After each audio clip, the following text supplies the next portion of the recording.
بسم اللہ الرحمن الرحیم وَاعْبُدْ رَبَّكَ حَتَّى يَأْتِيَكَ الْيَقِینُ تو بیچ محمد آل محمد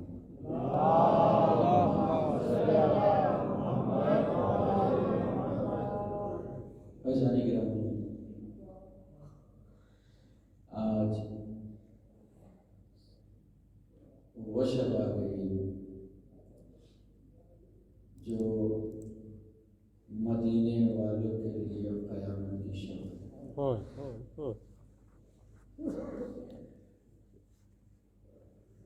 وہ حسین جس کے لیے آپ نے 2.25 مہینے تک فرش عزا بچھائی، اکثر کہتے ہیں کہ مولا آپ ہمارے مہمان تھے، نہیں، ہم مولا کے مہمان تھے۔ کیوں؟ 2.25 مہینے تک عزاداروں کو کھانے کی پرواہ نہ تھی۔ ہمیں دل کھول کے حسین کی طرف سے رزق مل رہا تھا، صحت مل رہی تھی۔ آج وہ حسین عزیزان گرامی مولا ہم یہ فرش عزا نہ سمیٹتے اگر آپ کا حکم نہ ہوتا۔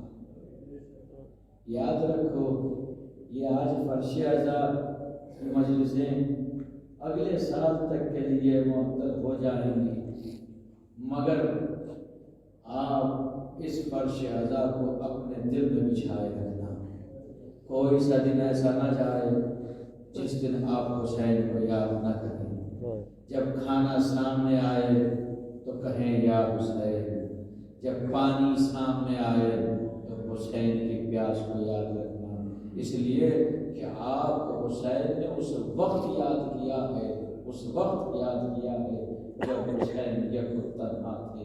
سید سجاد سے رخصت ہو رہے ہیں، وصیتیں کر رہے ہیں، کیا فرمایا؟ میرے بیٹا مدینے جانا تو میرے شیعوں کو میرا سلام کہنا۔ اللہ اکبر، یہ مدینے کے شیعوں کے نہیں، یہ سلام قیامت تک کے شیعوں کے لیے ہے۔ ذرا تصور کرو یہ قافلہ جب مدینے سے نزدیک ہو رہا ہوگا تو کیا زینب ام کلثوم پر گزر رہی ہوگی، کیا سید سجاد پر گزر رہی ہوگی۔ ذرا تصور کریں، خدا نہ کرے کسی کے ساتھ ایسا ہو کہ اگر کوئی یہاں پہ فیملی کے ساتھ رہ رہا ہو اور اس کا کوئی انتقال کر جائے اور اس کو یہیں دفنا دیا جائے۔ ذرا تصور کریں جب وہ اپنے وطن جائے گا تو وہ یہی دعا کرتا ہے کہ وطن کی دوری کبھی ختم نہ ہو، یہ سفر چلتا رہے، اس لیے کہ اسے یہ چیز تڑپائے گی جب وطن میں پہنچوں گا کوئی مجھ سے پوچھے گا کہ وہ کہاں گیا تو کیا جواب دوں گا۔ عزیزان گرامی، زینب اب مدینے جا رہی ہے، عزیزوں کس کا جواب دے گی، کس کا جواب دے گی؟ سغرا پوچھے گی میرا بھیا اکبر کہاں ہے تو کیا کہے گی؟ عزیزوں ام کلثوم سلمہ کہیں گی کہ حسین کہاں ہے تو کیا جواب دے گی؟ جناب ام المؤمنین پوچھے گی اپنے بیٹوں کے لیے، 4 بیٹے زینب کے سپرد کیے تھے، 4 بیٹے زینب کے حوالے کیے تھے، ایک کو پوچھے گی تو کیا جواب دے گی؟ فاطمہ صغرا پوچھے گی مما اصغر کہاں ہے تو کیا جواب دے گی؟ فاطمہ صغرا پوچھے گی میری بہن سکینہ کہاں ہے تو کیا جواب دے گی؟ تاریخ میں یہی ملتا ہے کہ جب مدینے کے در و دیوار نظر آنے لگے تو جناب ام کلثوم نے کہا اے مدینے ہمارے آنے کو قبول نہ کرنا، اے مدینے ہمارے آنے کو قبول نہ کرنا، اس لیے کہ جن کے ساتھ گئے تھے وہ کوئی ہمارے ساتھ واپس نہیں آ رہے ہیں۔ عزیزوں جب جا رہے تھے، قافلہ جا رہا تھا، جناب فاطمہ صغرا کے حوالے سب نے چاپیاں کی تھی۔ جناب صغرا نے سب بیویوں کو بلا کے ایک جملہ کہا تھا کہ جب تم واپس آؤ گے نہ جانے میں زندہ رہوں نہ رہوں تو یہ پریشان نہ ہونا کہ کل کو تم یہ کہو کہ فاطمہ صغرا نے ہمارے گھروں کی چابیاں کہاں رکھ دی ہیں۔ دیکھو اگر میں زندہ نہ رہی تو تمہارے گھروں کی چابیاں رسول کے برکت کے نیچے ملیں گی، مگر صغرا کو یہ پتا نہیں تھا کہ میں تو رہوں گی، یہ بابا نہ رہیں گے، یہ اکبر نہ رہے گا، یہ قاسم و محمد نہ رہیں گے۔ صغرا کو یہ خبر نہیں تھی کہ جب یہ قافلہ آئے گا تو میں کسی کو بھی پہچان نہ سکوں گی۔ یہ قیامت کی رات ہے، اس رات میں ہمیں صرف شہداء کا ماتم نہیں کرنا ہے، اسیروں کا پرسہ امام زمانہ کو نہیں دینا ہے، اس رات میں ہمیں امام زمانہ کے ان کے بابا کا بھی گرسا دینا ہے۔ عزیزوں کس عمر میں امام زمانہ کے سر سے سایہ اٹھا ہے؟ 5 سال کا سن تھا، بابا کی عمر 28 برس تھی۔ عزیزوں یہ 2 معصوم وہ امام جن کی سب سے کم عمر ہوئی ہیں، ایک نوے امام جن کی عمر 25 سال ہے، ایک 11ویں امام جن کی عمر 28 سال ہے۔ تاریخ میں ملتا ہے کہ جب امام اسد عسکری کو زہر دے دیا گیا، وقت نہیں ورنہ بیان کرتا کہ سامرا میں کیوں آپ کو لا کے رکھا گیا تھا، سامرا میں کیوں قید تھے؟ اس لیے کہ یہ چھاونی تھی، یہ منی چھاونی تھی بغداد کی، یہاں ساری کی ساری آرمی رہا کرتی تھی۔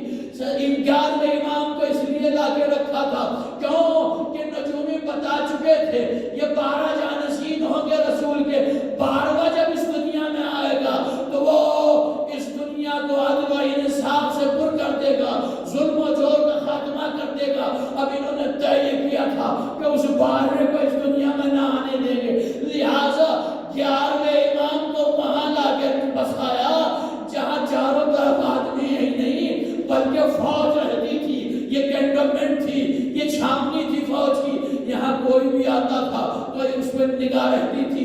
یہاں تک ملتا ہے، یہاں تک ملتا ہے کہ گھر کے اندر عورتیں کنیزوں کی شکل میں، دائیاں جو تھی وہ کنیزوں کی شکل میں رہتی تھی، کہ جہاں بھی حمل کے آثار نمودار ہوں ہمیں خبر ہو جائے۔ عزیزوں کسی کو خبر نہیں ہوئی، سلام ہو شہزادی نرجس خاتون پر۔ عزیزوں ہر ماں کی خواہش ہوتی ہے کہ جب کسی کے اولاد ہو تو عورتیں آگے، گھر والے آگے، عزیزوں نخاری بانے کے بعد اسے مبارکباد دے، ہائے نرجس خاتون بچہ آ گیا، مگر کوئی مبارکباد دینے والا نہیں۔ اللہ اللہ کیسے دن گزر رہے ہوں گے، چاروں طرف سے نگاہیں نگاہیں ہیں۔ اور عزیزوں ایک دن کسی نے دیکھا کہ سامرا کے والا کے گھر کے اندر پانی بھرا ہوا ہے، اس پانی کا بچہ گر رہا ہے، جا کے فوراً خبر دی کہ ہم نے دیکھا ہے چھوٹا سا بچہ، فوراً ابھی کسی سے پوچھنا نہیں ہے، فوراً فوج اندر گھس گئی۔ بتاؤ جناب نرجس میں کیا گزرتی ہوگی، یہ سارے کے سارے دشمن، یہ سامرا میرے بچے کا دشمن ہے، یہ میرے بچے کا دشمن ہے۔ ماں کیسے دن گزار رہی ہوگی جس ماں کے بچے کی ولادت کو پوشیدہ رکھا گیا، اس کی پرورش کو پوشیدہ رکھا گیا، وہ ماں کتنی بے چین رہتی ہوگی۔ تاریخ میں یہ ملا ہے جب پتہ لگا کہ 11واں آ گیا ہے، 11واں آ گیا ہے، 12واں امام آ چکا ہے، کہا تو اب 11ویں امام کو فوراً زہر دے دیا جائے، زہر دے دیا گیا۔ تاریخ میں تک 3 دن تک امام پریشان رہے۔ پہلے دن عالم یہ تھا کہ صحن میں ٹہل رہے تھے، جب کوئی بیماری ہوتی ہے، پریشانی ہوتی ہے، عزیزان گرامی اولاد کو پکارتا ہے، ہائے امام حسن العسکری کسے پکارے نصرت کو، ایک 5 سال کا بچہ ہے مگر وہ بھی نگاہوں سے پوشیدہ ہے، دنیا سے پوشیدہ ہے۔ تاریخ میں پہلے دن آپ نے جو گزارا ہے وہ ٹہل کے گزارا ہے، جب دوسرا دن آیا تو زہر کی شدت اور بڑھی، اس کا اثر اور بڑھا۔ اب مولا سے چلا نہیں جا رہا تھا، مولا کبھی اٹھتے تھے کبھی بیٹھتے تھے، جب تیسرا دن آیا بے چین ہو گئے، اب بے چین ہو گئے۔ عزیزان گرامی غلام کو وصیتیں کی، روح جنت کو پرواز کر گئی، جنازے کو غسل و کفن دیا گیا۔ تاریخ ملتا ہے کہ بہت ہی شان و شوکت سے مولا کا جنازہ اٹھا، پوری فوج سی مولا کے جنازے میں۔ آپ سوچ رہے ہیں کہ یہ عزت دی جا رہی ہے، نہیں، اس وجہ سے شان و شوکت سے اٹھا تھا کہ جو بھی اس کا نماز جنازہ پڑھانے آئے گا وہ اس کا فرزند ہوگا، لہٰذا جیسی فرزند آئے اسے ہم شہید کر دیں گے۔ عزیزان گرامی منزل آتی ہے کہ مولا کا ایک رشتہ دار یہ چچا آگے بڑھا، جیسی نماز کے لیے تکبیر کہنا چاہتے تھے، 5 سال کا بچہ مجمع کو چیرتا ہوا آیا کہ چچا نماز جنازہ پڑھانا میرا حق ہے، نماز جنازہ پڑھائی۔ کیا ہوتا ہے پھر جب نماز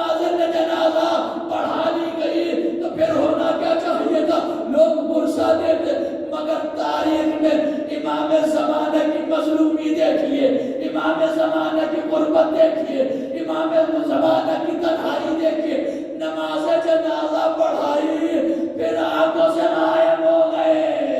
میں کہوں گا مولا آپ نے نماز جنازہ تو پڑھا دی، مگر کربلا میں آگے دیکھیے، آپ کے کسی نے تماچے تو نہیں مارے، آپ کے کسی نے تازیانے تو نہیں مارے، مگر کربلا میں ایک بچی بابا بابا کہہ رہی ہے، کوئی گوشوارے چھینتا ہے، کوئی تماچے مارتا ہے۔ ارے امام وقت، امام وقت، جوان بیٹا، جب امام محمد باقر امام زین العابدین کے لاشے پہ بیٹھے تھے نا، غسل و کفن دے دیا، اب آپ کربلا کا رخ کیے ہوئے ہیں، ساروں قطار ہو رہے ہیں، کسی نے کہا اے مولا آپ تو بڑے صابر ہیں، آپ پھر کیوں رو رہے ہیں؟ کہ مجھے وہ لاشا یاد آ رہا ہے، وہ لاشا یاد آ رہا ہے جو کربلا میں گورو کفن پڑا تھا، اور میرا بابا سواری پہ سوار تھا، مجبور تھا، ہاتھوں میں ہتھکڑیاں تھی، پاؤں میں بیڑیاں تھی، گلے میں خاردار توق تھا، اور مڑ مڑ کے مظلومی کے ساتھ، حسرت و یاد کے ساتھ اپنے باپ کے بے گورو کفن لاشے کو دیکھ رہا تھا۔ ہاں عزیزان گرامی، اے امام زمانہ پرسہ لیجئے بابا کا، اے امام زمانہ پرسہ لیجئے ان اسیروں کا جو کربلا سے پھر شام سے پھر کربلا، اور کربلا سے مدینے جا رہے ہیں۔ کیا گزر گئی ہوگی مجھے نہیں معلوم، مگر تاریخ ملتا ہے زینب نے کہا سید سجاد میں مدینے میں ایسے داخل نہیں ہوگی، میرے لال مدینے کے باہر خیمے نصب کراؤ، خیمے نصب کراؤ، بشیر سے کہو جا کے منادی کرے کہ حسین مارے گئے۔ اسیروں کا قافلہ لٹا ہوا قافلہ آ گیا۔ تاریخ ملتا ہے جیسے ہی بشیر نے علم لیا، اور علم لینے کے بعد مسجد نبی کے قریب پہنچا اور اس نے اعلان کرنا شروع کیا، مدینے کی گلیوں میں گھومنا شروع کیا، اے مدینے والوں اب مدینہ رہنے لائق نہیں رہا، حسین مارے گئے۔ تاریخ ملتا ہے جیسے ہی یہ ماتم، یہ شعر پڑھتا ہوا، یہ اعلان کرتا ہوا، ماتم کرتا ہوا محلہ بنی ہاشم میں پہنچا، ایک بزرگ بی بی ہاتھ میں عصا ہے، کون بی بی؟ مولا عباس کی والدہ ام البنین، عباس کا ایک بیٹا مدینے میں موجود تھا، پوتے کا ہاتھ پکڑے ہوئے کہتی ہے میرے لال مجھے اس منادی کے پاس لے جا جو یہ کہہ رہا ہے کہ حسین مارا گیا، جو یہ کہہ رہا ہے کہ حسین مارا گیا۔ لے کے آیا مولا عباس کا بیٹا، کہا کس حسین کی بات کر رہا ہے؟ اے منادی ندا دینے والے خاموش۔ جیسے ہی بی بی نے کہا خاموش، تاریخ ملتا ہے آواز میں اتنا روب و جلال تھا کہ بشیر کانپنے لگا۔ کہا کون بی بی ہے؟ لوگوں نے کہا ہے بشیر نگاہیں نیچی کر لے۔ کہا یہ مادر ابو الفضل لبار۔ عزیزان گرامی، آیا نبی واقع کی خبردار، کس حسین کی بات کر رہا ہے؟ کون سا حسین؟ کہاں کا رہنے والا؟ کہا نبی کا نواسا حسین، علی کا لاڈلا حسین، فاطمہ کا پیارا حسین، زینب کا بھائی حسین۔ کہتی ہے تڑپ کے کہتی ہے کیا حسین مارے گئے؟ کہا ہاں کربلا میں حسین 3 دن کے بھوکے پیاسے شہید کر دیے گئے۔ تڑپ کے کہا اچھا مجھے یہ بتا دے کہ میرے عباس نے حسین کا ساتھ چھوڑ دیا تھا؟ یہ سننا تو بشیر تڑپ کے کہتا نہیں عباس کربلا میں موجود تھے۔ تو پھر بے چین ہو کے کہتی ہے میں مان نہیں سکتی عباس کے ہوتے ہوئے کوئی حسین کا حملہ کر دے، عباس کے ہوتے ہوئے کوئی حسین کا حملہ کر دے۔ کبھی بھی آپ کے بیٹے کو جنگ کی اجازت نہیں ملی تھی، پانی لانے کی اجازت ملی تھی۔ ایک چھوٹا سا نیزہ تھا،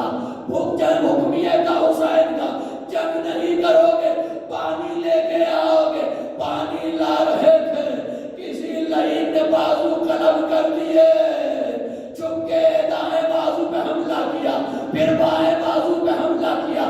تڑپ کے کہتا ہے، بشیر کہتا ہے اے بی بی، جب تک تمہارا عباس زندہ رہا حسین کو ڈھارس رہی، خیمے میں جتنی عورتیں تھی سب کو ڈھارس تھی۔ عباس پہلے مارا گیا ہے، بعد میں حسین مارے گئے ہیں۔ عباس پہلے مارا گیا ہے، بعد میں زینب عورتوں کی چادریں چھنی ہیں۔ جیسے سنا چادریں چھنی، کیا میری شہزادیوں کی ارے کربلا میں چادریں چھن گئی، بے چین ہو گئی، بے چین ہو گئی۔ عزیزہ نے گرامی تڑپ کے کہتی ہے مجھے یقین نہیں آتا، مجھے یقین نہیں آتا۔ کہا اے بشیر کہتا ہے کہ بی بی ایک گرز عباس کی پیشانی پہ لگا۔ کہا کیسے ہو سکتا ہے ایک گرز کا وار نہ سنبھال سکے؟ کہا نہیں، پہلے بازو قلم ہو چکے تھے، پھر اپنے آپ کو سنبھالا، پھر سوال کیا اچھا مجھے یہ بتا کہ میرا عباس کتنے دن تک لڑتا رہا، میرا عباس کتنے دن تک جنگ کرتا رہا؟ اس لیے ایک دن میں جو شہید ہو جائے وہ میرا لال نہیں ہو سکتا، وہ میرا لال نہیں ہو سکتا۔ بشیر نے پھر بتایا بی بی اجازت نہ ملی، صرف پانی لانے کی اجازت تھی۔ کہا مجھے یہ بتا جب بازو قلم ہو گئے تھے، ارے پیشانی پہ گرز لگا تھا، تو میرا لال گھوڑے سے زمین پہ کیسے آیا؟ اے بشیر تو نے کیا بیان کر دیا؟ کہا بی بی کیا ہوا؟ کہ جب کوئی بلندی سے آتا ہے بشیر یہ بتا کائیں کا سہارا دیتا، بی بی ہاتھوں کا سہارا دیتا۔ عزیزان گرامی اس کے بعد جناب ام البنین نے نجم کا رخ کیا، اے میرے والی و وارث آپ ہی بتائیے جب میرا عباس گھوڑے سے زمین پہ آیا ہوگا تو کس کا سہارا لیا ہوگا، کیسے زمین پہ آیا ہوگا؟ عزیزان گرامی اب جیسے ہی بشیر سے یقین ہو گیا، اب آپ جناب ام البنین سے رہا نہ گیا۔ کہاں مصنوعات کہاں ہیں؟ میری شہزادیاں کہاں ہیں؟ میری شہزادیاں کہاں؟ کہا مدینے کے باہر خیمے نصب کر آئے ہیں، وہاں شہزادیاں پرسہ لے رہی ہیں۔ جناب ام البنین چلی، مجھے نہیں پتا کیسی چلی ہوگی، جس کے چاروں بیٹے مارے گئے ہو، جس کا حسین شہید ہو گیا ہو، جس کا عباس مارا گیا ہو، جسے خبر ملی ہو کہ آقا زادی اسیر ہو کے آئی ہو، وہ کیسے قدم رکھ کے چل رہی ہوگی مجھے نہیں معلوم۔ بس اتنا ملتا ہے کہ جیسے ہی جناب ام البنین خیمے میں داخل ہوئی، زینب کھڑی ہو گئی، اے اماں عباس کا پرسہ، اے اماں میرا عباس جب تک تھا مجھے ڈھارس تھی، میری چادریں محافظ تھی، اے اماں جب تک عباس زندہ رہا ہمارا آپ سے سوئے، اے اماں عباس کے جانے کے بعد ہم نے راتوں کو چھوڑنا چھوڑ دیا، اے اماں عباس کا سر قلم کیا، عباس کے بازو قلم کیے۔ عزیز ام البنین رو رہی ہے تو مجھے یہ بتاؤ کہ میرے عباس کے ہوتے ہوئے میرا آنکھیں پہ کیسے آنچ آ گئی؟ کیا عباس نے وفا نہیں کی؟ تڑپ کے جملہ کہتی، تڑپ جائیے، تڑپ کے جملہ کہتی ہے نہیں اماں یہ نہ کہیے، جب تک آپ کا بیٹا زندہ رہا نا، جب تک میرا بھائی عباس زندہ رہا، میرے بھائی حسین کو بڑی تقویت تھی، بڑی ڈھارس تھی۔ اماں بتاؤں کتنی ڈھارس تھی؟ اماں بتاؤں حسین کا عباس سے کتنی محبت تھی؟ عزیزہ بتانا چاہتی ہے جناب ام البنین تاکہ یقین آ جائے کہ عباس حسین کے لیے کیا تھا۔ کہتی اماں بتاؤں آپ کو، جب شبر نے میرے بھائی کے سر پکڑ سے جدا کیا، اس نے زلفوں میں ہاتھ ڈالا اور حسین کے سر کو مقتل کی طرف